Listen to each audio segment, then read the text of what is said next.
পবিত্ৰ বকৰি ঈদক লৈ মাজত মাত্ৰ আৰু 2টা দিন বাকী আছে আৰু তাৰ পূৰ্বে ঈদক লৈ জাৰি কৰা হৈছে SOP। প্ৰত্যেকগৰাকী মুছলমানে এই ভিডিঅ'টো যিমান পাৰে সিমান শ্বেয়াৰ কৰি দিয়ক। চৰকাৰৰ ফালৰ পৰা বকৰি ঈদক লৈ SOP জাৰি কৰা হৈছে, মাজত মাত্ৰ আৰু 2টা দিন বাকী আছে। তাৰ পূৰ্বে ঈদক লৈ ইতিমধ্যেই ৰাজ্য চৰকাৰৰ ফালৰ পৰা SOP জাৰি কৰা হৈছে। বকৰি ঈদত কুৰবানী দিব পাৰিবনে নাই তাক লৈ SOP জাৰি। এইবাৰ ঈদত গৰু উটকে ধৰি অন্যান্য জন্তুৰ কুৰবানী নিষিদ্ধ কৰা হৈছে দিল্লীত। দিল্লীৰ সমান্তৰালকৈ অসমতো কেইবাটাও নিয়ম কুৰবানী সম্পূৰ্ণৰূপে নিষিদ্ধ কৰিলে চৰকাৰে। ৰাজহুৱা স্থান ৰাজপথত দিব নোৱাৰিব কুৰবানী মুছলমান ৰাইজে। কেৱল অনুমোদিত স্থানতহে কুৰবানী দিব পাৰিব মুছলমান সমাজে। পাৰ্মিশ্যন থকা জাগাতহে দিব পাৰিব কুৰবানী।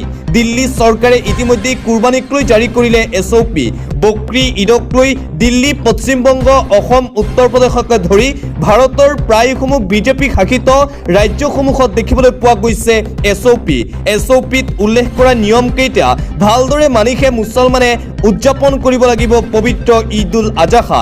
SOP নামানিলেই জেল নিশ্চিত মুছলমান ৰাইজৰ।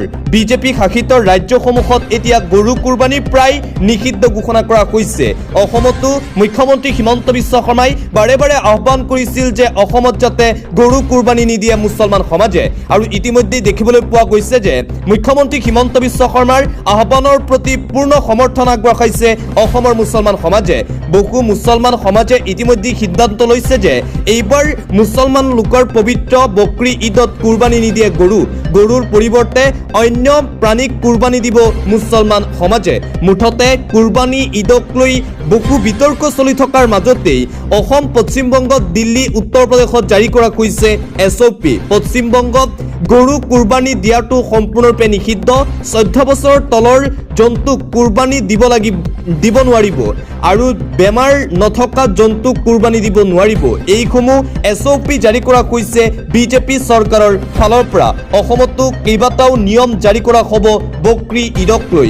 ইতিমধ্যে অসমৰ প্ৰান্তে প্ৰান্তে মুছলমান সমাজে লৈছে প্ৰশংসনীয় পদক্ষেপ। নিতৌ ইখনৰ পাছত সিখন মুছলমান সমাজে দেখুৱাইছে আদৰ্শ। ধুবুৰী, হোজাইকে ধৰি বিভিন্ন জিলাত মুছলমান সমাজে গৰু কুৰবানী নিদিয়াৰ সিদ্ধান্ত গ্ৰহণ কৰে।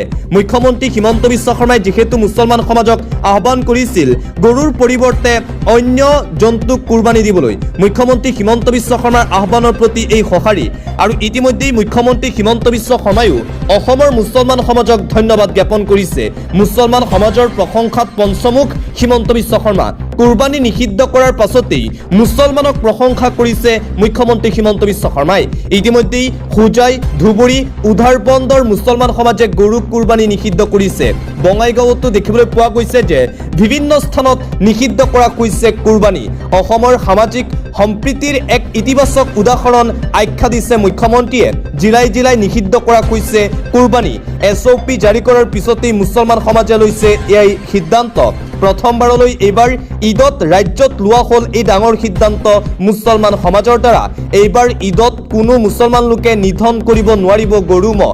ভাতৃত্ববোধ বজাই ৰখাৰ প্ৰতি লক্ষ্য ৰাখি এই সিদ্ধান্ত গ্ৰহণ কৰিছে। ঐতিহাসিক সিদ্ধান্ত। ঈদগাহ কমিটিসমূহে আনুষ্ঠানিকভাৱে জনালে এই সিদ্ধান্ত। গো সুৰক্ষাৰ অধীনত 5টাকৈ নীতি মানি এই সিদ্ধান্ত গ্ৰহণ কৰিছে মুছলমান সমাজে। মুছলমান সমাজৰ প্ৰশংসাত ইতিমধ্যে পঞ্চমুখ হৈ পৰিছে অসমৰ মুখ্যমন্ত্ৰী হিমন্ত বিশ্ব শৰ্মা। বিজেপি শাসিত ৰাজ্যসমূহত প্ৰায় নিষিদ্ধ হৈছে গৰু কুৰবানী। গৰু কুৰবানীৰ বিতৰ্ক চলি থকাৰ মাজতেই দিল্লীতো SOP জাৰি কৰা হৈছে। দিল্লী চৰকাৰে যিসমূহ ঠাইত কুৰবানী কৰিবলৈ পাৰ্মিশ্যন দিয়ে সেই ঠাইসমূহতহে কুৰবানী কৰিব পাৰিব মুছলমান সমাজে। SOPত উল্লেখ থকা নিয়মকেইটা যদি নামানে তেন্তে মুছলমানৰ জেল নিশ্চিত। কঠোৰভাৱে বলবৎ হোৱাকৈ এই SOP জাৰি কৰা হৈছে। উত্তৰ প্ৰদেশতো যোগী আদিত্যনাথ চৰকাৰে জাৰি কৰিছে SOP। গৰু কুৰবানী নিষিদ্ধ উত্তৰ প্ৰদেশত। পশ্চিমবংগতো নতুন বিজেপি চৰকাৰৰ মুখ্যমন্ত্ৰী শুভেন্দু অধিকাৰীৰ ফালৰ পৰাও SOP জাৰি কৰা হৈছে কুৰবানী ঈদক লৈ। অসমতো কুৰবানী ঈদৰ পূৰ্বে বহুকেইটা নিয়ম জাৰি কৰা হৈছে। আটাইকেইটা নিয়ম ভালদৰে মানি মুছলমান লোকে অহা 28 মে তাৰিখে উদযাপন কৰিব লাগিব ঈদ উল আজাহা। প্ৰত্যেকটো নিয়ম মানিব লাগিব। নিয়ম ভংগ কৰিলেই মুছলমান লোকৰ বিৰুদ্ধে কঠোৰ ব্যৱস্থা লোৱা হ'ব ৰাজ্য চৰকাৰৰ ফালৰ পৰা। মাজত 2টা দিন বাকী থকাৰ পূৰ্বেই SOP জাৰি কৰা হৈছে বকৰি ঈদক লৈ।